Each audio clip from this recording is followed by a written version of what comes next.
تبارك الذي جعل في السماء بروجا وجعل فيها سراجا وقمرا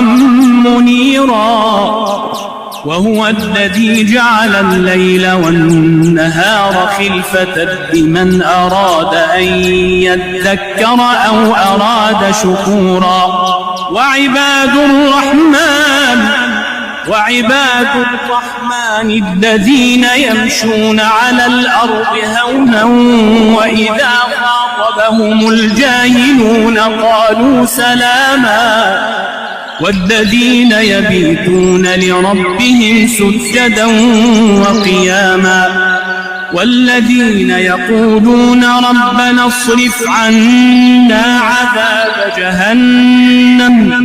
إن عذابها كان غراما إنها ساءت مستقرا ومقاما والذين إذا أنفقوا لم يسرفوا ولم يقتروا وكان بين ذلك قواما